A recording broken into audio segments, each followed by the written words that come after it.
Mapagpalang araw, masaganang araw po mga kapanalig ko na sa buong mundo. Bago po ang lahat, maraming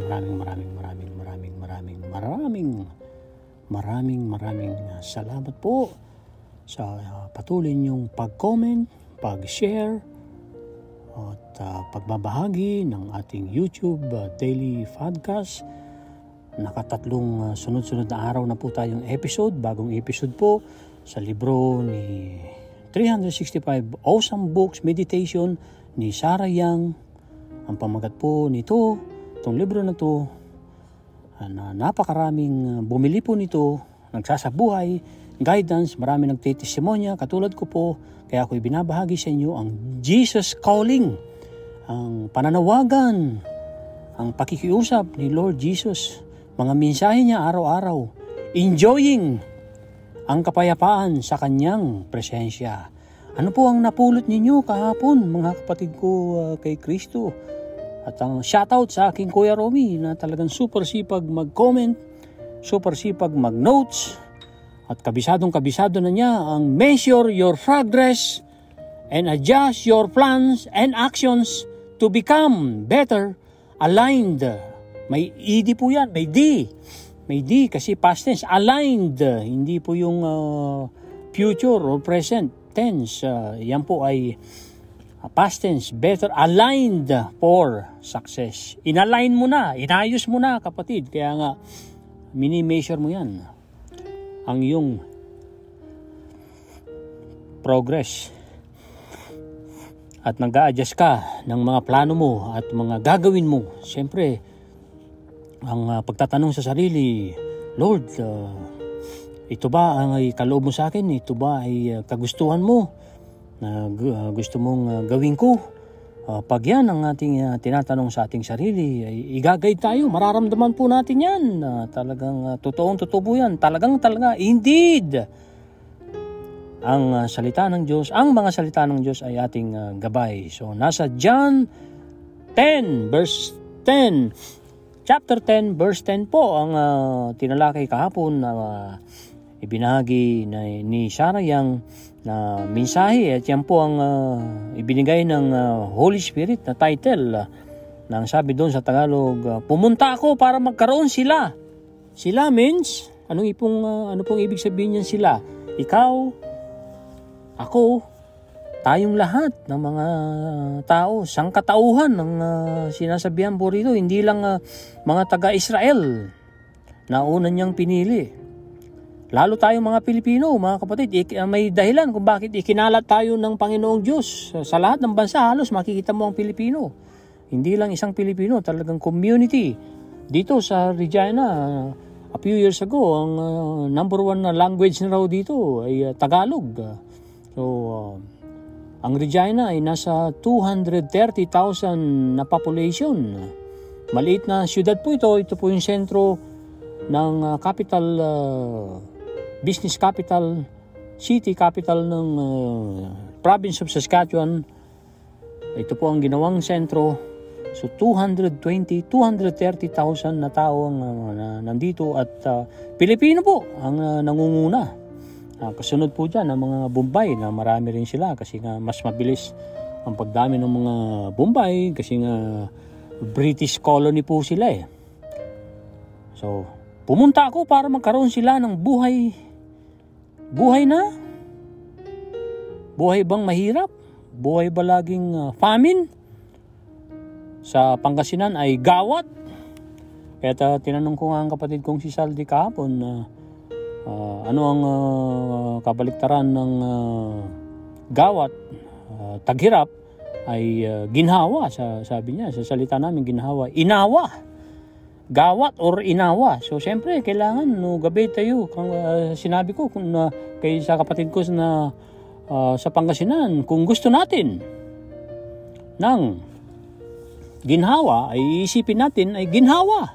Although nasa panahon tayo ng gawat, taghirap, pero kung iisipin mo ang ginhawa, lalo-lalo na bibilangin mo ang iyong mga blessings na binibigay ng Panginoon, lalo ang hininga natin, inhale, exhale, malinis na hangin, nakakain tayo 3 beses, nakakainom tayo ng malinis na tubig, mayroon tayong tulugan, mayroon tayong paliguan, may palikuran, may bahay tayong may bubong, hindi tayo nababasa tuwing tagulan, hindi tayo nilalamig pag panahon ng winter sa mga bansang tulad ng Canada na super lamig pagka winter, at may sasakyan tayong may heater, ang sasakyan natin ay makapit.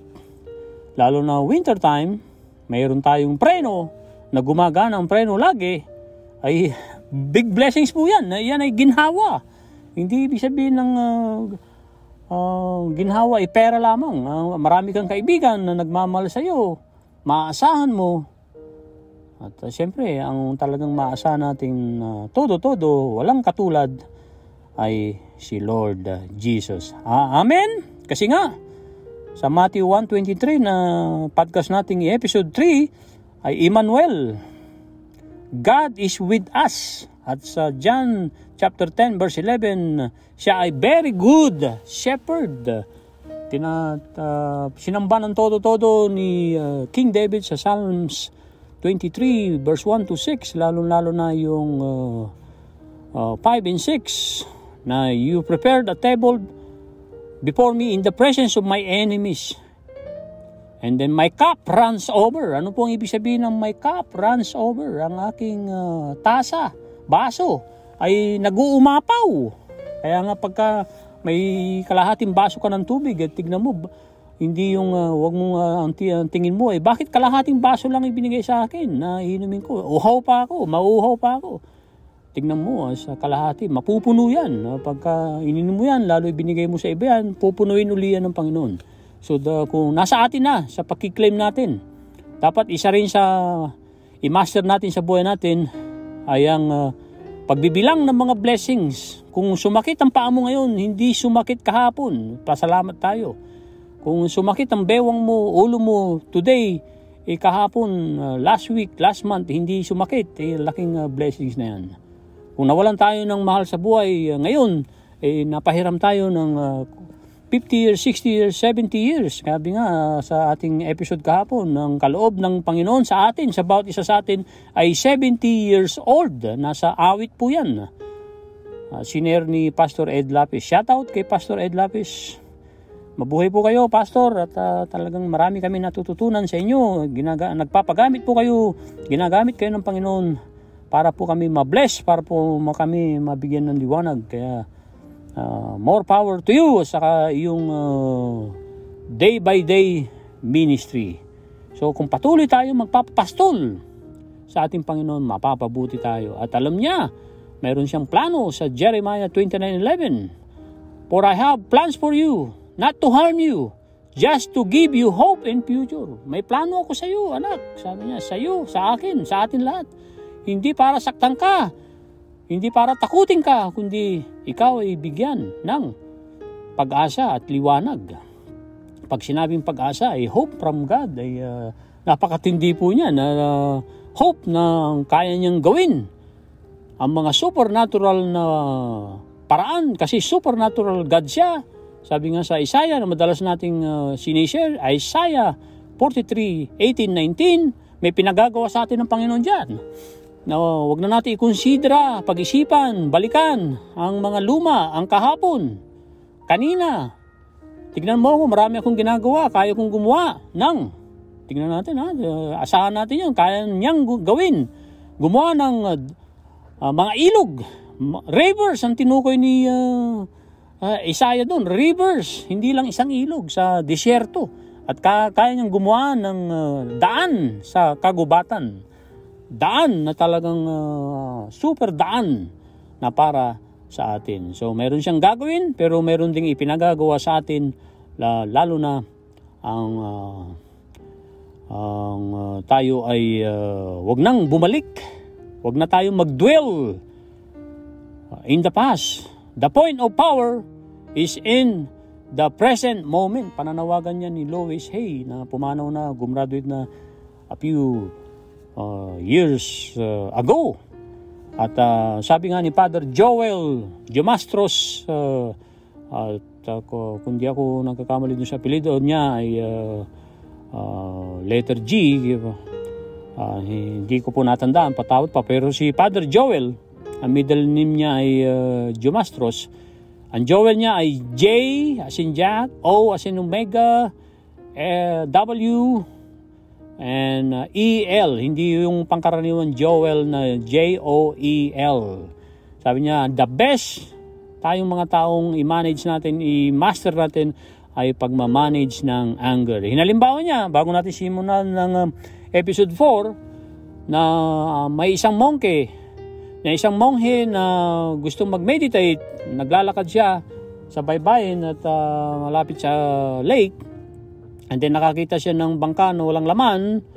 Naisip niya na sumakay, pumalaot kahit na sa gitna lamang, at siya ay mag-meditate. Ibig sabihin na meditate ay, sabi ni John C. Maxwell, meditation is to examine, to experience, and to evaluate. Kasama na rin ang prayer dyan. So nung sumakay siya, nagsagwan siya, nasa gitna na siya, nung ipinikit na niya ang mata niya at nagsisimula na siyang mag-meditate, na nakapikit ang mata, sa kalagitnaan ng kanyang meditation, may something na bumangga doon sa kanyang bangka.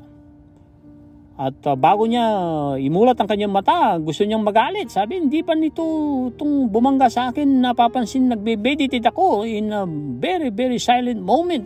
Tapos binangga ako. Gusto nang magalit ng monghe. Bago niya imulat ang kanyang mata, at talagang alam na niya ang sasabihan. Bubulyawan niya ang ang tao na yun na bumangga sa kanyang bangka. Pagmulat niya, isang bangka na walang laman. Yung pala, inaanod-anod. Hindi po naitali yung isang bangka na yun, at hindi sinasadyang nabangga siya ng bangka na walang laman. So, doon niya napagtanto na ang anger ay nagsisimula sa atin, pero magsisimula din sa atin ang pagbabago, ang pagmamaster ng anger. Dahil ang anger, kung kukontrolin mo yan, kung hindi mo makukontrol yan, ay talagang sa impyerno ka dadalhin yan. Maraming masisira. Malaki ang bayad ng paggalit, lalo na pag tayo nagalit ng mahabang-mahaba. Super laki po.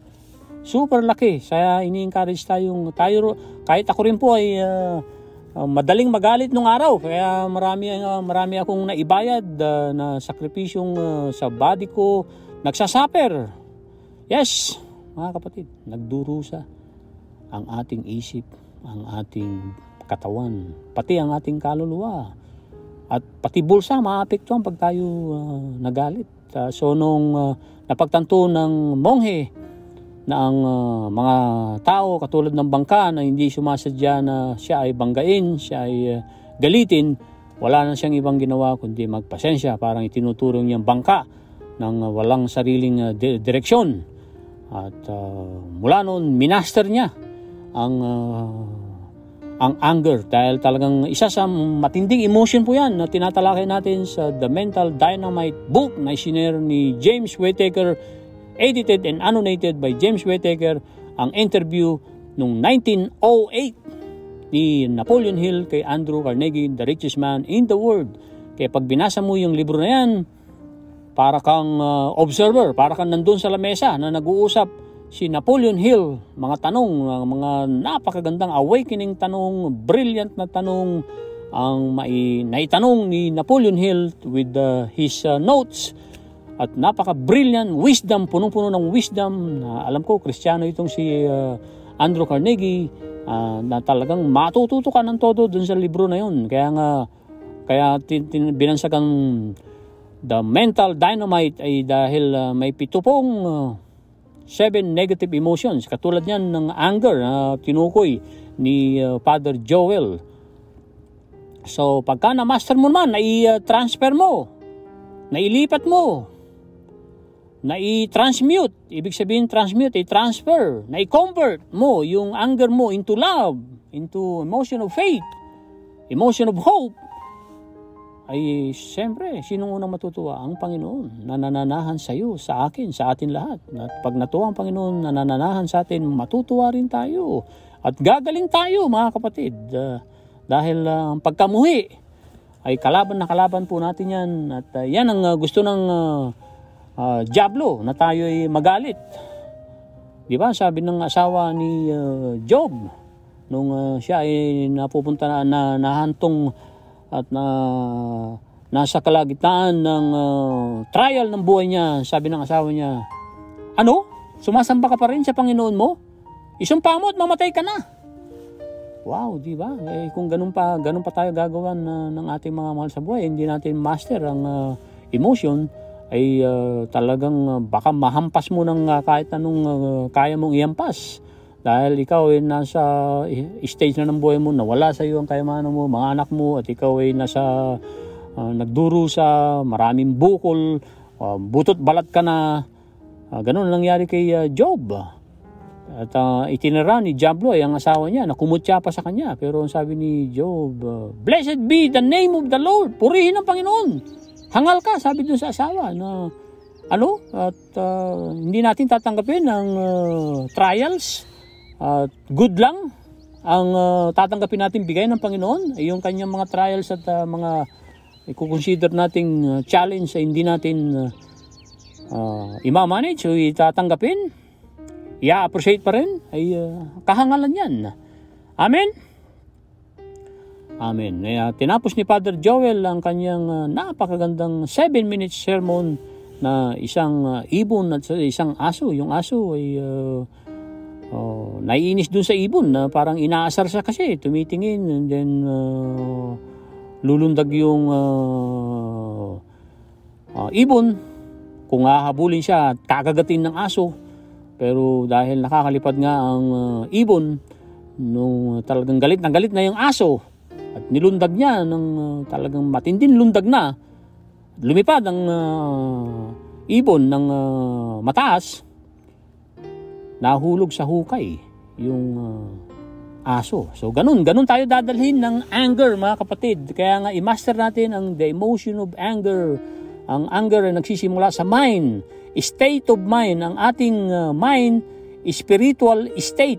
Spiritual state means kayamanan po yan at langit po yan. Kung gagamitin natin sa positibo, lalo na ang fruit of the Spirit, which Galatians chapter 5 verse 22-23, which is fruit, hindi fruits. Siyang po yan, ang sangkap ng isang prutas: love, joy, peace, patience, kindness, faithfulness, gentleness, generosity, and self-control. Tignan nyo, nasa self-control.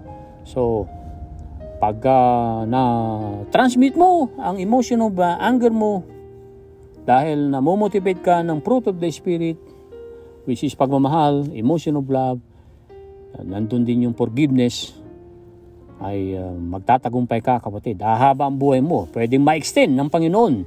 Nasa Kanya yun. At nasa pagsisikap mo din ang tunay na disiplina, self-discipline, ay nagsisimula yan sa isip. Kung naidedirect mo ang iyong isip, dahil ang isip, ang mind, ay movement po yan, kilos ng kilos yung mind na yan.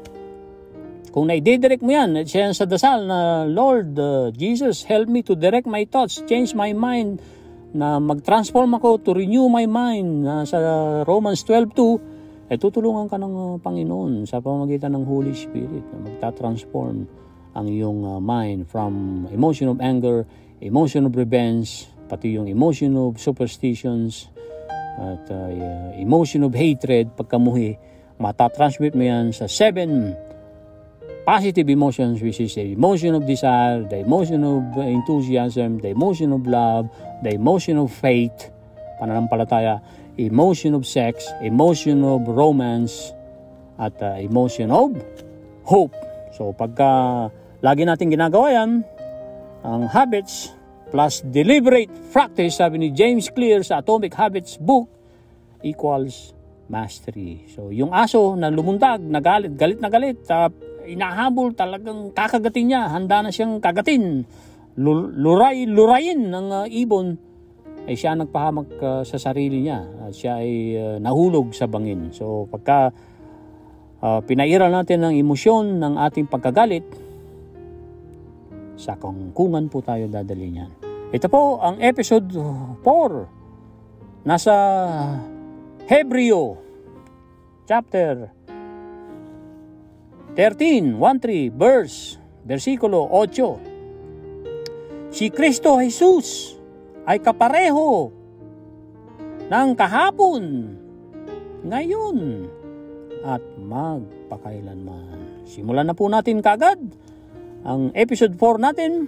Diyan po sa sentro sa Hebrews chapter 13 verse 8 na meron ding sa Revelations chapter 1 to 8. Diyan po sinimulan.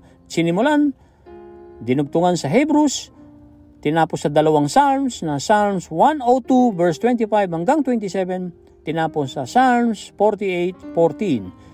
So pag mineditate po natin ito, ini-imagine natin, imagination is the workshop of the mind, iniiwasan po natin yung idle mind is the workshop of the devil. So lagi nating i-recognize yan. Pag hindi natin na-direct ang ating thoughts, mayroong idle mind yan. So it's the workshop of the devil. Magpatulong din tayo sa banal na espiritu na makontrol ang ating emosyon at i-ordain ang ating destiny. Ang ating destiny ay heaven at prosperity, abundance, long life, good relationships, especially sa ating Panginoon at sa mga tao. Ito na po ang mensahe ni Lord Jesus Christ sa iyo, sa akin, at sa ating lahat, mga kapanalig. Handa na po ba kayo? Ito na po. I am yours for all eternity. I am the Alpha and Omega, the one who is and was and is to come. The word mundo you inhabit is a place of constant changes, more than your mind can absorb, without going into shock. Even the body you inhabit is changing relentlessly, in spite of modern science attempts to prolong youth and life indefinitely. Indefinitely ang tamang word po dyan. However, I am the same yesterday and today and forever. Because I never change, your relationships with me provides a rock solid foundation for your life. Ang karugtong po, I will never leave your side. When you move from this life to the next, my presence besides you will shine brighter with each step. You have nothing to fear because I am with you for all time and throughout eternity. Yan po ang kabuuan ng mensahe ng ating Panginoong Hesus sa iyo, sa akin, at sa ating lahat. Ngayon po, pag nilay-nilayan po natin sa ating wika, ang ating lingwaheng Tagalog, at para nanunood po kasi pag sarili nating lingwahe, although tayong mga Pilipino ay likas naman sa atin, nakakaintindi tayo ng English, nakakapagsulat tayo, nakakapagbasa tayo, dahil ang English po, tayong mga Pilipino ay the second national language po natin yan. Kaya tayo magpasalamat dahil natuto pa tayong mag-English bukod sa ating sariling dialect. Kami sa mga Pangasinan ay Panggalatok, Pangasinense at iba-ibang dialect sa buong Pilipinas. Pero meron po tayong national language na Tagalog. So ang sabi ni Lord Jesus sa unang niyang mensahe sa iyo, sa akin at sa amin, ako ay sa iyo. I'm yours, sabi niya. Nasa iyo ko. Pag-aari mo ko ng eternity. Ano po ba ang ibig sabihin ng eternity? Wow, walang hanggan po yan. Di po ba? So, sa iyo ako, anak. Nang walang hanggan. Ano man ang tinatahak mo, ano man ang sinusuong mo, nasuong mo, ano man ang pinagdadaanan mo, anak, nasa iyo ako. At tandaan mo, sabi niya, Ako ay Alpha and Omega. Anong ibig sabihin ng Alpha and Omega? Sa Greek, yan ay the first and last letters ng Greek, ng Greko. Yan po ay Alpha and Omega. Alpha ay simula at ang Omega ay end. Kaya the beginning and the end. Siya ay the beginning and siya ang the end. Ibig sabihin ng Alpha and Omega. So ibig sabihin na siya ay kasama natin sa simula. Nung ginawa niya, after niyang ginawa ang lahat ng creations niya, gumawa siya ng mga universal laws at mayroong spiritual laws at natural laws. Hindi na kailangan bantayan ng Panginoon ang bata na halimbawa mayroong PE. Kasi sabi ni Pastor Ed Lapis, mayroong nalunod na isang batang na sa PE ay swimming pool. Siyempre, kung ikaw ay mabigat, gravitational law yan, at ikaw ay nasa tubig ka, lulubog ka dyan. So, kung ang tanong natin, kalooban ng Diyos na nalunod yung bata, ay hindi, kasi meron na siyang ginawang natural law, gravitational law. So, hindi marunong lumangoy yung bata, meron namang adult, at bakit napabayaan nga, ay nalunod ang bata. So, kung titignan mo ang natural law, sabi ni Pastor Ed Lapis, kung aayon ka, alam mo kung paano ang natural law na mag-works, ay mapapabuti ka. Dahil alam mo, kung hindi ka marunong lumangoy, at may bata na hindi marunong lumangoy, dapat bantayan yan, dapat hawakan yan. Hindi po ba? So, hindi na kailangang bumaba ang Panginoon. Halimbawa, lumunok ka raw ng blade, ay masusugat ang lalamunan mo. Tumalong ka sa mataas, siyempre, masasaktan ka, mapipilay ka, mamamatay ka. Di ba? At kahit na banal ka, kung talagang kinalaban mo ang natural law, ay ikaw ay mapapahamak. Sabi ng isang istorya, ng isang napakagiting, napakagaling na pastor at bumabaha sa kanilang lugar. At ang sabi ng unang nag-rescue, pastor, alin na po kayo, tumataas na po ang tubig. Pinuntahan siya sa bahay niya. Hindi, ililigtas ako ng Panginoon. Ako ang bahala. Sige, iligtas mo yung mga iba, sabi ng pastor. Di tumaliwas ang sumunod, yung rescuer. At ayan ay nasa ang tubig ay nasa kalsada na. And then tumaas muli after ng few hours dahil tuloy-tuloy ang ulan. Nasa bahay na yung tubig. Sabi nung pastor, dahil nirescue siya ulit, alin na po kayo, pastor, tumataas na po ang tubig, nandito na po sa first floor, nandiyan po kayo sa second floor, at hindi na po mapipigilan talaga ang tubig. Halina po kayo, sumama na po kayo sa amin. Ay hindi, sabi, ililigtas ako ng Panginoon. At pangatlong rescue, nasa bubong na yung pastor dahil super taas na ang tubig. At helicopter kasi unang dalawang pag-rescue sa kanya ay bangka. Ngayon, helicopter na. Pastor, sumakay na po kayo rito sa aming helicopter para masalba po kayo. Dahil tuloy-tuloy na po yan. Wala na po kayong pupuntahan. Malulunod kayo, pastor, sabi nung nagre-rescue. Halina po, sabi ng pastor. Ay hindi, ililigtas ako ng Panginoon. So ang huli, namatay ang pastor, nalunod. Dahil challenge niya ang natural law. At pagdating sa taas, sabi niya sa Panginoong Jesus, Lord, akala ko ba lagi mo akong ililigtas? Ikaw ay aking shepherd. Poproteksyonan mo ko. Ipipirpara mo ang lamesa para sa presensya ng aking mga kalaban. Nag-uumapaw ka sa kabutihan at surely ang mercy, ang goodness mo ay umaapaw sa akin. Ba't hindi mo ako niligtas sa pagkakataong ito? Sabi ng pastor, sabi ng Panginoon Diyos sa kanya, 3 beses akong nagtry iligtas ka, Pastor. Una, na ang tubig ay nasa kalsada pa lang. Pinagamit ko na ng bangka ang mga nagre-rescue sa iyo.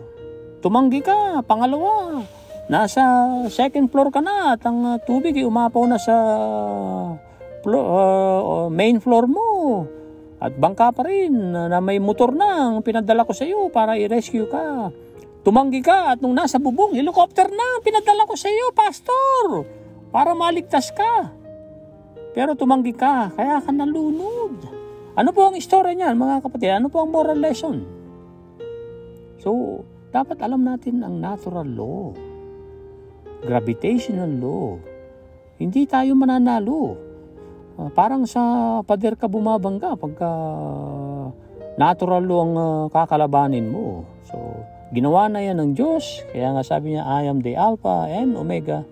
I am the first and last and the beginning and end. And ako ay ngayon, bukas, at magpakailanman. Ang mundo mo na ginagalawan mo ngayon, sabi pa niya na tinatagalog na natin sa pangalawang stanza ng ating ng message ni Lord Jesus, ay punong-puno ng pagbabago. Maya't maya may pagbabago ang mundong ginagalawan mo. Pati lalo na ang iyong isip na nagkakaroon ng mga isip na good or bad. Lalo na pagka ang isip mo ay nasa negative at nag-shasyak sa'yo. And then, pati ang iyong body ay nagpapalit din yan. Ang skin mo ngayon, mamaya or bukas, nagbabago po yan. Sa isang taon, nagbabago ang ating ang ating body, ang ating katawan. At talagang relentlessly, kahit na may mga moderno ang science na naghahangad na mapahaba ang kabataan mo. Sabi ni Lord Jesus, ay ang iyong buhay indefinitely ay, sabi niya, ako ay kapareho ng kahapon, ngayon at magpakailanman. Kasi sabi pa ni Lord Jesus, hindi ako nagbabago, anak.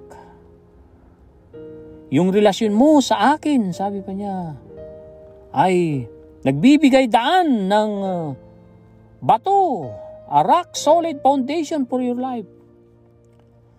So ang pakikipagrelasyon natin sa Panginoong Hesus, na ginagawa natin ang ating parte ng mga natural na bagay na tayo dapat rin nagtatanim, nasa Diyos ang awa, nasa tao ang gawa.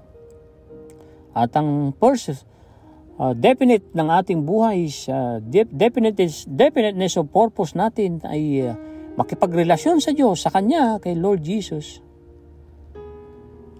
ay talagang matibay ang iyong buhay. At hindi kita iiwan, anak. Sabi niya, hindi kita iiwan. Wow, hindi kita iiwan, anak. I will never leave your side. Hindi kita iiwan sa iyong tabi. At kung ikaw ay lumipat sa iyong buhay ngayon, sa susunod na buhay, kung tinutukoy dito ay eternity, nandun pa rin siya. Sabi nga ng Psalms ni King David, kung pumunta ako sa bundok, nandun ka, Lord. Lumusong ako sa dagat, nandun ka pa rin, Lord. Pumunta ako sa aking palasyo, nandun ka pa rin, Lord. So hindi ako makakapagtago sa iyo. Alam mo kung nasaan ako. Ang kanyang presensya, sabi niya, ang aking presensya sa iyo, anak, ay pumapalibot sa iyo ng liwanag, super liwanag, sa bawat hagbang ng iyong buhay. You have nothing to fear. Wala kang dapat ikatakot. Kaya nga, ang fear is more dangerous than the virus nung panahon ng pandemic. Sabi ni Dr. Caroline Leaf sa kanyang librong The Switch on Your Brain. Na scientist ito, magaling na scientist, pero disipulo ni Lord Jesus Christ, malamang Jesusness ang kanyang sinusunod. Punong-puno ng scriptures ang kanyang libro ng scientist, punong-puno ng scriptures. Oh, praise the Lord! Yung mga scientist natin noon hindi naniniwala sa Diyos, ay ngayon ay sila na ang mga modern prophet. Ang science po ay nagpapatunay na talagang ang ating Panginoon ay talagang works in His mysterious ways, magnificent ways, because He is a magnificent God. He is a wonderful God. And He is our Redeemer and everything ng ating buhay. Kaya dapat wala tayong ikatakot. Ang takot ay makukontrol. Ang takot ay nagsisimula sa isip. Pag natakot ang isip mo, halimbawang ikaw ay pinagsasalita sa maraming tao, kung ikaw ay natasan mag-speech at hindi ka sanay, talagang matatakot ka. Takot ka kasi dahil takot kang kutsain, yun ang isip mo. Pero ang dapat na para matalo ang stage fright ay focus ka sa mensahe mo. Focus ka doon sa ibibigay mong mensahe, lalo na mensahe ng kabutihan ng Diyos, ng kalooban ng Diyos, ng mga ipinagagawa ng Diyos. Kaya tayo magtatagumpay. So, pagka nilabanan mo ang takot mo ng pagtitiwala mo sa Diyos, ang speech mo ay gaganda. Mayroong isinare sa Think and Grow Rich si Reverend Gonzalo's. Siya ay nakakaisip paano niya ma-improve. Kasi mayroong nakita niya na kahinaan ng formal education natin. So, nag-isip siya ng paraan at mayroon siyang mga naisip, pero kailangan niya ng at least $1 million nung panahon nila. So, panahon nila ay 1937 ipinablish itong Think and Grow Rich. So, imagine na po natin sa panahon ng 1930s, batang-batang reverend, pastor, at mayroong desire na i-glorify ang Panginoon sa pamamagitan ng pagbibigay ng ad or pagdadagdag ng value sa mga tao, lalo na sa mga kabataan natin. Dahil gusto niyang improve ang education, kaya lang wala siyang pera. So, nung naisip niya yun, hanggang umabot na sa 2 taon, paulit-ulit yung kanyang idea, takot siyang i-deliberate, takot siyang pakilusin na yung idea na yun sa pamamagitan ng ihayag niya sa kanyang pulpito. Pero nung 2 taon na sabi niya, enough is enough. Tama na itong pagdudwell ko dito sa idea na to. Kailangan ko na talagang gawin ito. So, sumulat siya sa isang journal. Ipinablish niya na mayroon akong mensahe sa inyo. Gusto kong ihayag sa inyo na anong gagawin ko sa 1 milyon. Kung mayroon akong 1 milyon. At inaanyayahan ko kayo sa aking pulpito, sa ating simbahan, mga kapanalig, sabi niya ni Reverend Gonzalo's. At dumating nga ang mga tao, pero nung pinaraktis niya, kasi sinulat niya yung kanyang speech, nagdasal siya kinakagabihan, nagtiwala sa Panginoon, tutulungan siya ng Panginoon. At nung umaga, pagpunta niya sa kanyang simbahan, nung naglalakad na sa simbahan, nalimutan niya ang kanyang speech, ang kanyang notes. Kaya medyo nag-alala. Pero sabi niya, hindi. Sabi ko nga, enough is enough. Tama na itong pagdudwell ko dito sa idea na to. Kailangan ma-deliver ko na ito. At nagtiwala siya sa Panginoon. Nagtiwala siya sa kanyang isip. Hinayaan niyang Holy Spirit ang manaig na magsalita, mangusap, na i-deliver niya ng maayos ang kanyang message. At pag upo niya sa first row, biglang may tumayo. dun sa may kalagitnaan. At umikot papunta. Nakita ni Reverend Gonzales papunta sa kanya at binulungan ng paglapit. Reverend, naniniwala po ako sa inyong mungkahi, sa inyong speech. Kung magtitiwala po kayo, kung pupunta po kayo sa aking opisina, ay ibibigay ko ang 1 milyon. So nagdesisyon si Reverend Gonzales. Within 36 hours, dumating ang 1 milyon. Nung pumunta siya sa opisina, ang cheque ay napasa kanya at pinangalanan ang kanyang idea na institute, Philip D. Armor Institute. So, naging institute po yung idea ni for 2 years ni Reverend Gonzales. Nilabanan niya ang kanyang takot na baka kutyain siya, baka walang kumagat doon sa kanyang speech, doon sa kanyang idea na magbigay ng ibang kakaibang options ng ating mga mag-aaral. Kaya naging institute po ito. Ngayon ay iba na po ang pangalan ng Philip D. Armor Institute. It turned into a university. Ipagpaumanhin nyo, hindi ko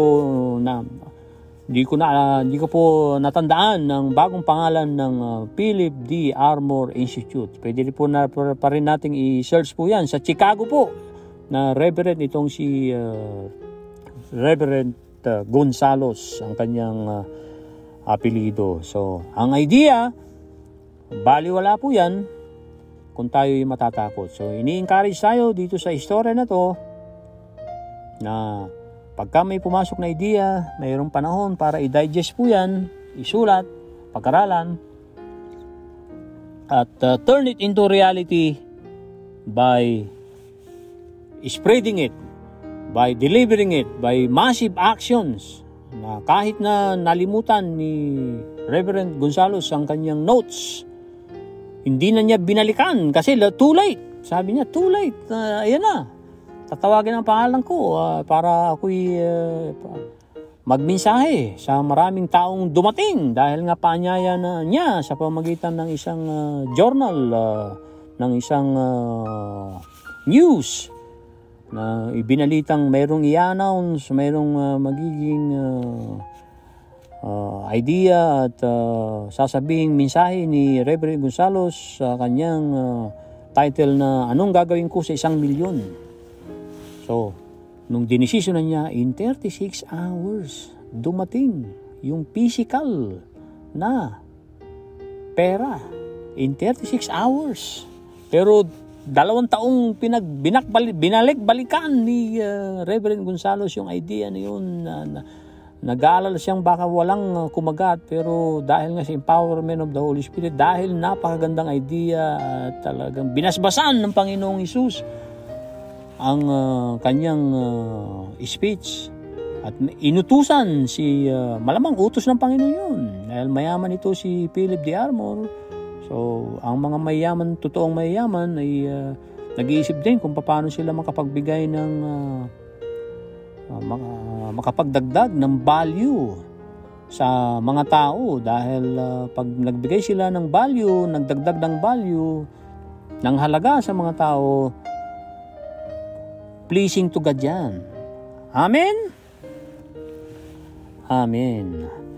So, si Kristo, Jesus, isummarize na po natin sa Hebreo chapter 13, verse 8, ay kapareho kahapon, ngayon, at magpakailanman.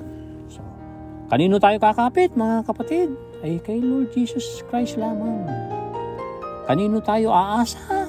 Siyempre, kailangan gawin din natin ang ating parte. Tulad na lang ng binahagi ko sa inyong yung pastor. Dapat nagpa-rescue. Doon pa lang sa rescue number 1 ay hindi. Nagmatigas ito dahil pinanghawakan niyang pangako ng Panginoon. Ililigtas siya. Pero inililigtas na nga. Challenge ang natural law. Ano po ang aral doon? Hindi tayo mananalo sa natural law, gravitational law at iba pang mga natural law, lalo na pati ang spiritual law. Well, meron ding spiritual law Kung gusto niyo lumago, malaman ng spiritual law, ini-encourage ko kayong sundan si Pastor Ed Lapis. Marami siyang topic dyan at ako'y baguhan lamang din natututo. So, hindi ko muna ibabahagi sa inyo yung aking mga natututunan spiritual law kasi talagang baguhan po din po ako dyan. At kasalukuyan ko pang ini-examine, ini-evaluate at ini-experience. So pagka hinanda na ako ng Panginoon at nagbigay na siya ng go signal para ihayag ko yan, gagawin ko po yan na pagbibigay ng value sa inyo. Ang ating Panginoon ay forever and ever na i-guide tayo kahit sa kamatayan. Katulad na lang nung pastor na nire-rescue na, pero hindi pa rin nagpa-rescue. Kaya pagdating sa taas, Lord, akala ko, pangako mo, lagi kang nasa akin. Ililigtas mo ako dahil masunurin akong inihayag ko ang iyong salita, sinasabuhay ko. Sagot sa kanya, 3 beses kitang sinubukang iligtas, pero hindi ka nagpaligtas. Yun, no? So, yun yung salita natin na kailangan nating manuot sa ating isipan na mayroon tayong moment with God. Doon pa lang na nag-iisa siyang nire-rescue na. May moment na dapat yung pastor, Lord, anong kaloob mo? Alam kong ililigtas mo ako. Yun pala, 3 beses siya niligtas, hindi siya nagpaligtas. Pero si Reverend Gonzalos, na isang batang pastor, nung 2 taon na niyang napagtanto, kailangan nang i-deliver itong mensahe na to. Kaya dapat talaga tayo mayroon tayong consciousness na pagka panahon na i-deliver mo na yung message, i-deliver mo na, kapatid.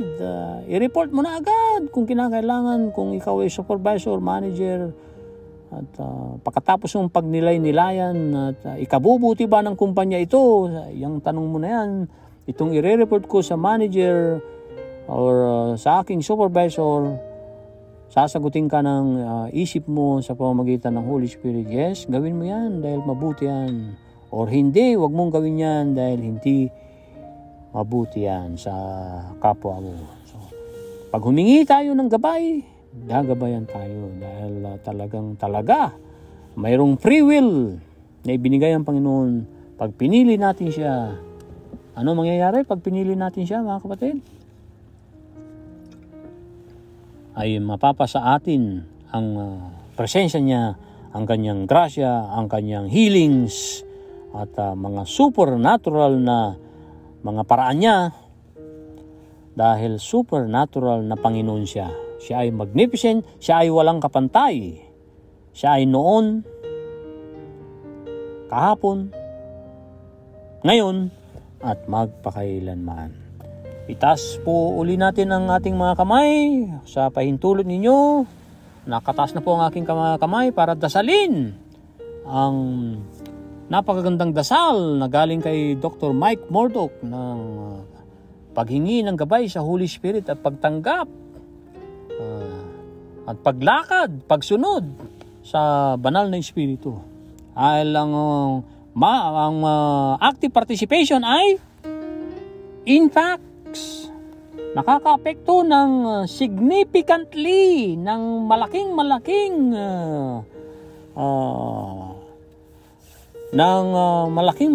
impact at nakaka-apekto sa ating buhay kung tayo ay nakikipag-participate, especially with positive mental attitude, with openness. Tayo ay open and receptive na sa all good na ibibigay ng Panginoon. So gawin po natin yan, pagtaas ng kamay, dahil sa pagmamahal natin sa Panginoon. Sundan niyo po ako, tipikit po natin ang mga kamay. Holy Spirit, I accept your invitation to love your words, to embrace your words, and to walk in total obedience to your words, in Jesus' name. Amen. Maraming salamat po. Tandaan po natin, the best way to learn is to teach. At shoutout ulit sa aking Kuya Romy na talagang masipag na mag-comment sa bawat podcast po natin simula nung una sa